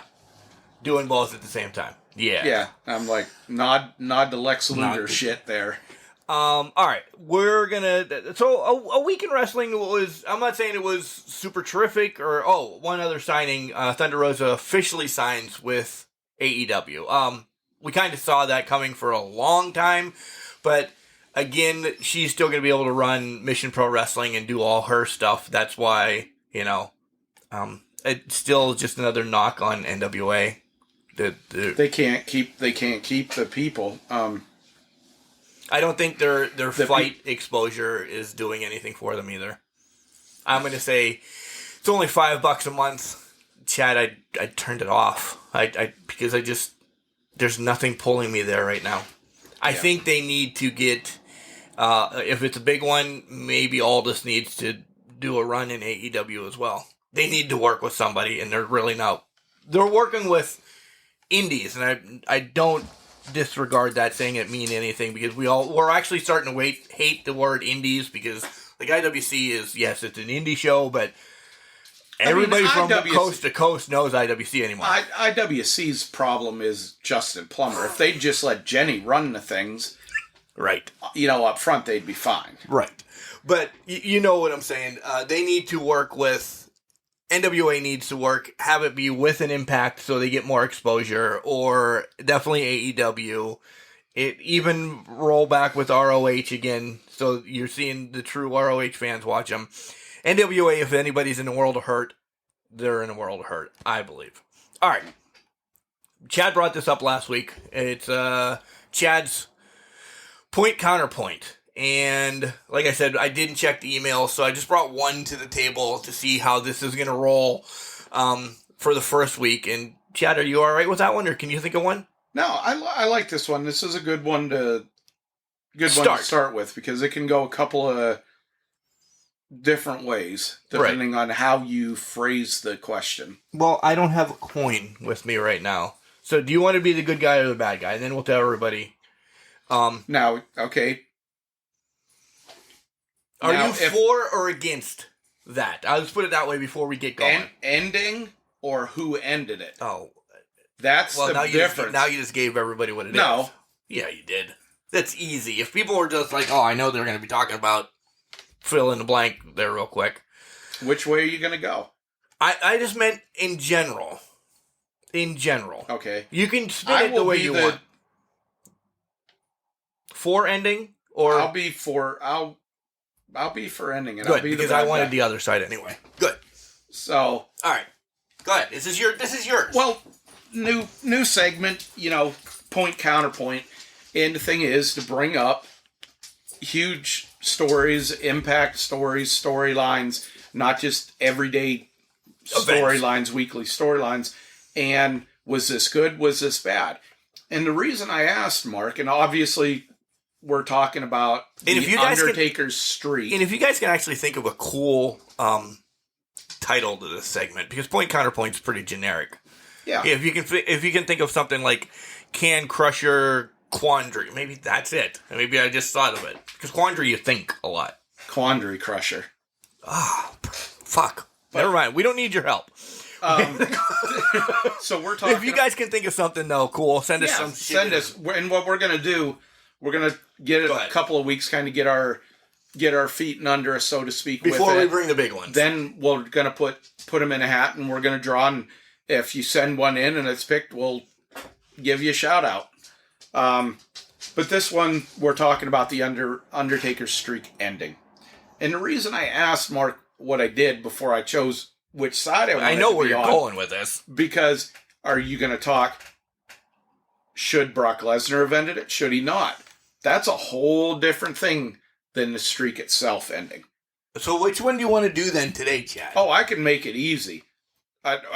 We can do both of them. That's how quick. If it was Brock Lesnar ending it, I don't agree with it. Well, wait, no. Wait a minute. You're arguing against it ending, period. I'm arguing against him being the one to end it. Brock Lesnar having been the one. That's it then. Because we're not going to argue then if if it should end or not. Because I already see in your eyes that you think it should end. So we're going to be on. I would have liked to have seen it run, but I don't have a problem with it ending. Okay, so then the question then this week is, should Brock Lesnar have ended it? Absolutely fucking not. The Undertaker is a legend. The word icon is thrown around too much, but The Undertaker is an icon of wrestling. When you think top 5 people, name 5 people that come to mind when you're talking about wrestling. Hulk Hogan, Ric Flair, Undertaker. Are you going to say Brock Lesnar? No. My problem with Brock ending it is he is an ungrateful piece of shit where wrestling is concerned. He doesn't like the sport. He doesn't care about it. He has said he's there for the money. And we're not talking WWE interview on Smoking Skull Sessions or something like that, which you won't ever see Brock on there because Austin fucking hates him. Brock was not one that deserved to get the rub from ending it. That's just he's not good for wrestling. It should have been, and it could have been somebody else. I could pick a couple of people that I thought would have really been cool to have it ended. I don't like the idea of having it end, but I see the reason. Because you have him winning, him coming back for 2 matches a year, and at some point, it gets a little old. Literally, it gets a little old that he's winning like this. Okay. Give me the table a little bit, because I didn't jump in on yours. And this is hard going for something that you're against, but I will continue to make my points. And you can answer, nicely. Is wrestling a business? Chad? Yes. Okay.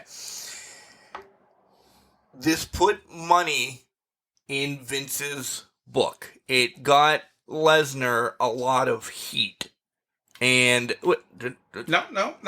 This was very much so a ploy to get, because at one point Lesnar was liked. At one point, people were all right with him. I won't say many years ago when he was against Kurt Angle. Right. I didn't talk during yours. This is hard on the side that you don't want to be on. No, you. This is hard, but I look at it was. I never wanted the streak to end ever. I don't care. Finally, put your goddamn boots in the ring and leave. But Lesnar was the one to get the big heat on him, to have it. I don't know if there's ever a shine anymore of, Andre to Hogan, or Hogan the Warrior. Hogan the Warrior, something like that. I don't think you get that anymore because where we are in the business, but I think it was just about the money and get the heat on Brock to, he's only going to wrestle 2 to 3 times a year, like The Undertaker only wrestled 2 to 3 times a year. I get your point. The Undertaker wrestling 2 to 3 times a year versus Brock wrestling 2 to 3 times a year. At this point, let me say one thing. At this point, I'm not paying to see either one of them. And that's no knock on The Undertaker, which is amazing, or Brock, which is suplex and punches. I'm not going to an event because either one of those guys are on the show. Be cool to see either one of them, but I've been there, done that, multiple occasions. Right. Multiple countries on both of them. Right. But them appearing a couple of times a year, The Undertaker earned that. No pun intended. through everything that he's done in wrestling and as long as he's been around and the type of person that he is, Brock Lesnar earned that because Vince McMahon has a hard-on for big fucking guys, bulky guys, and Brock, as any smart businessman would do, hey, if I could get paid the money that fucker does to be the way he is on TV, you're damn right I would. From a business standpoint, I did not like it. I would have rather, I think of somebody like another, what I consider a legend, AJ Styles. Why the fuck didn't they get him sooner? He would have been that's a perfect one. But I'm prejudiced because I'm a huge AJ Styles fan. Right. I would have been okay with the streak never ending. I see the reason to have it, but Brock Lesnar didn't need the fucking heat that he got from that. That wasn't the type of heat that he needed because people fucking hate him. This is along the lines of, you remember when Ric Flair had his retirement match? Yep. And who was his retirement match against? Shawn Michaels. Which one? No, go ahead. Shawn Michaels. Well, the one that actually took him. Who did they originally want to do that retirement match, yet he refused? I don't remember. Batista. Oh, Batista. Batista refused to. No, I'm not fucking doing it. That's Ric Flair. That's a guy that I owe my fucking life to. Blah, blah, blah. That's the kind of respect. Shawn Michaels stepped in. Fuck, we ain't even gonna fucking go on that one. Yet. But this is on. That's the type of respect that I've seen with a legend. It should have been somebody, either an established superstar. Well, let me and he spin passed this. it off. You said one word that isn't associated with Vince McMahon anymore. You keep saying wrestling. So this was an entertainment match. No, I'm I get the pot. No, you're fine. That's fine. I could even throw that word out, and I still go back to Brock Lesnar didn't need the heat because nobody fucking likes him. He's not in the dressing room with anybody else. He thinks he's as big as Hulk Hogan or Ric Flair was. Well, they had their own dressing rooms. Motherfucker, they wrestled. Even Hogan wrestled 20 times a month. Flair, upwards of 25 times a month. Flair defended the title more times in 1 month than Brock Lesnar's wrestled in his fucking career. I know. That's just my point. It should have been somebody else. Having it end overall, yeah, that's a thing to take with wrestling. That's a thing to take with storyline. That's a business thing, like you said. Right. That put money in. Having The Undertaker screwed in losing the match to somebody else would have been better. I can't wait till you get one that you are completely against as well, because it sucks. It sucks. It sucks bad. I'm one that never wanted The Undertaker. All right, point counterpoint over. Quandary Crusher over. I never wanted it to end. I definitely wouldn't have picked Brock Lesnar either to end it. I don't know.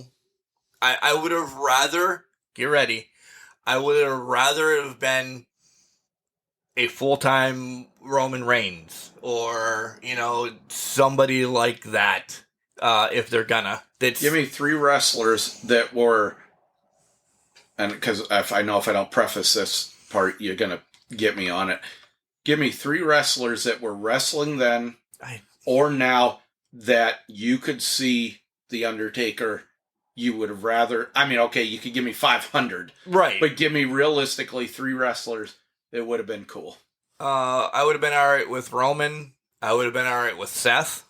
I'm just staying in WWE. That's there. Or,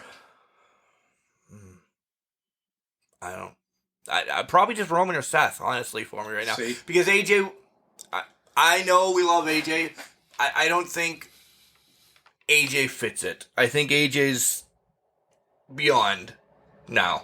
After AJ took and made Brock Lesnar look like like fucking Frank Gotch in the ring, I still think AJ as likable and as good of a guy as he is, I think he would have been a good one. That's my personal favorite. If you take personal favorites out of the equation, Seth was actually one that I was thinking, because he's fucking beat Brock Lesnar. Right. He lost to him one time after he wrestled a 25-minute match, and Lesnar come down and beat him for the title. Then he turned around the month later, next pay-per-view, and fucking curb stomped his face through the mat. This one, the next one I would have thought would have been a really cool fucking choice. Would have been Kane. Well, all right. The brothers of destruction. One, they just want to go at it again. That one I think would have been a really cool one. That would have been all right too.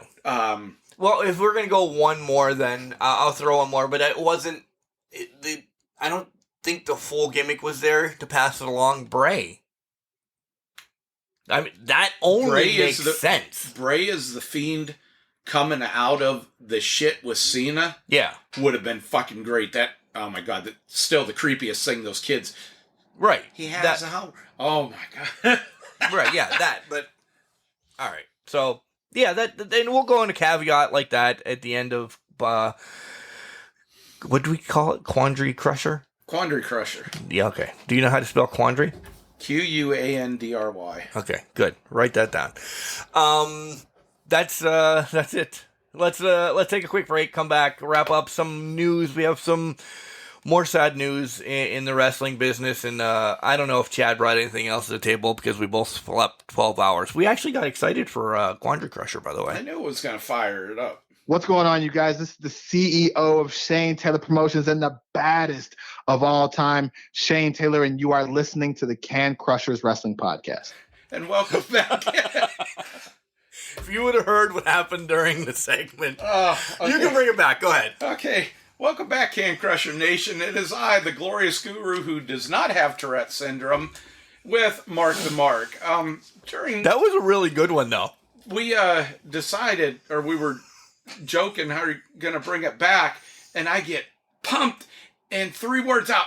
Oh, no, fuck it. That's not where I want it.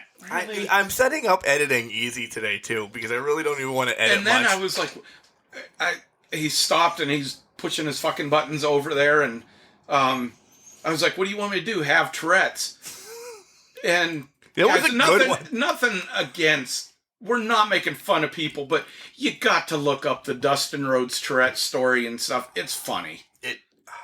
And I was like, well, you got to have me have Tourette's? And then he just fucking looks at me. I was like, Crushermania. So that's where we're at right now. We're in a much better mood, a little bit more upbeat. Yeah. Fuck Pat. At the end of the show, we're better. Jock Sampson's still a fat bastard. So this week, actually yesterday, I saw this going as we headed out to Legends of Wrestling in Hamburg. I saw that B. Brian Blair, who's coming off of like major back surgery, his son had been murdered. I didn't get into all the details. I just saw some stuff on Twitter that everybody was sending love to Brian. So I'll look more into it today as we're recording early. But we here at Can Crushers, having B. Brian Blair on the show as a Can Crusher alum, we want to send our love and thoughts and prayers out to him at this time, as well the rest of the wrestling community should. Man, this is that. I couldn't even imagine. It is, speaking from personal experience, it is one thing to lose a loved one, natural causes, even an accident. A lot of you don't know that I lost a fiance and daughter to a car crash years ago. It's one thing to lose people, lose a child, to things like that. It's another thing when they're violently taken from you, a murder or something like that. I can't fathom what he's going through. I can fathom what my emotions would be, but yeah, I hope whatever he needs, if he's a religious person, I pray that God reaches down and helps him, comforts him and his family. This is a really bad time for them. I don't know how else to put it. Keep him in your thoughts and prayers. Reach out, say something, through multimedia. Make a donation to a cause that works against, the violence and stuff like that. Do something in his memory and for the family. Yeah, I second that. I couldn't say anything better. So, he's going to be at Slugfest. Yet another reason why I just want to go over and give him a hug now. I hope. I'll put it this way. I hope he's at Slugfest. I know it's only in October. It's taken me years to get over some of my stuff. And if it takes Brian forever, as long as, I know Brian is very much into religion and everything he actually brings up in the interview. You're right, Chad. I hope God puts his hands around his whole family and just takes care of them right now during this tough time. So, thoughts and prayers once again to the Blair family. Chad, any other, that's a bad way to end the show. Just random thoughts. Try to pick the mood up a little bit. WrestleCade has been announcing tons of people that they're bringing. First timers, returnees. You're going to have, minus Ric Flair, Barry Windham, Arn Anderson, Tully Blanchard, and J.J. Dillon. Melina. Buff was announced. They call them the Bollywood Boys, but they were in the Singh Brothers. Danhausen. Fucking Danhausen. Mark sent me this yesterday, and I was like, oh. During your nap. Yeah, and because you didn't send anything back to me. For like a couple hours. You still didn't. Oh, shit. Nothing. Yeah, I was snoozing, but Danhausen, funny as shit. I don't care what anybody thinks of him. He's funny. He's got a great gimmick. But one on the personal side, on the health side of things. Yeah. Excited. Bobby Fulton of the Fantastics. Absolutely fucking popped when I seen that announced. For two reasons. One, I want to get something from Bobby Fulton. And two, he's healthy enough to leave to start doing these again. And if y'all don't remember, don't know as in deep of, he was diagnosed with throat cancer years ago. It led to, I want to say it damn near killing him. He was able to go through surgery, which, okay, this is your throat, people. This isn't your breathing, your nerves and everything like that. He was able to make it through that. And then when he gets through that, he has to go back in for emergency surgery. This was like a year and a half ago. Yeah. Because when they did whatever in the first surgery, it weakened an artery and he was bleeding out inside. And he's made it through that. One top 10 tag teams. Him and his partner Tommy Rogers, who passed away years ago. He's just made it through a lot. That's, to quote, I'll say Jim Cornette on this because he's very close to Bobby and his son. This motherfucker has battled through shit that nobody else has. Yeah. And it shows it as, heart is as big as he is. I literally just got a text, Chad, and this is going to be huge for you. AEW is teaming up with the Wounded Warrior Project from today until August 2nd to help raise money for veterans. There you go. That's awesome. Yeah, so that's great. They did something last year, mid-year with the canines for the military, and Wardlow and Britt Baker and a couple other ones I seen on there. That's absolutely awesome. Y'all who know me, those who don't, y'all. I served in the military for 21 years. I don't brag about it. I don't try to get free shit from it or anything. You could have yesterday and you didn't. I could have yesterday, and we just didn't click. But it's awesome when these organizations look and do things to help the military. There's a lot of causes out there. This is just one that's personal. Gone through it, seen stuff that guys have gone through. You have guys that are in wrestling that have served. Obviously, my boy Flip Gordon, Randy Orton served.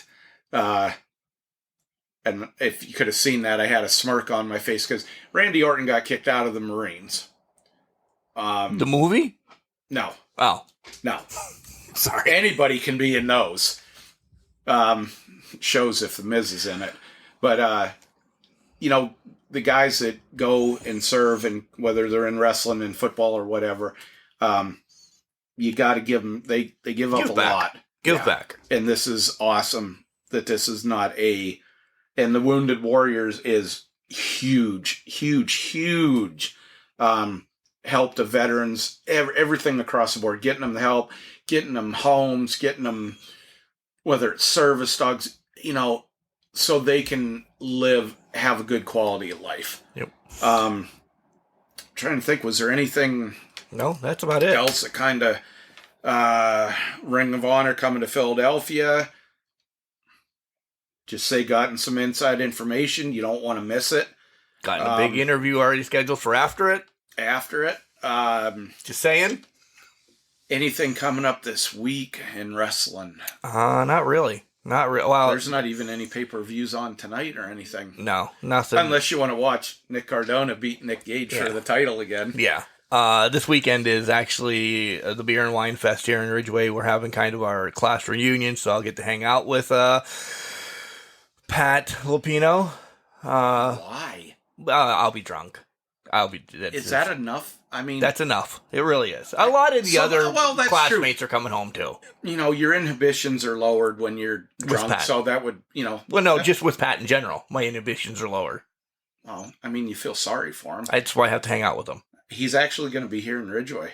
He might actually stop by the podcast next Sunday. Just to let you know. That was going to be a surprise, but nope. He might actually stop by the podcast. Fuck. What are we going to bring? IRS in next? Maybe he'll make a great prediction. All right, guys. We're going to wrap this up, guys. Don't forget about our social media. Everything is at CanCrusher69. That's Instagram, Twitter, and the old Facebook. You can send us all those Quandary Crushers. I'm going to forget that by the end of this show, and it's about a minute away, at cancrusher69@gmail.com.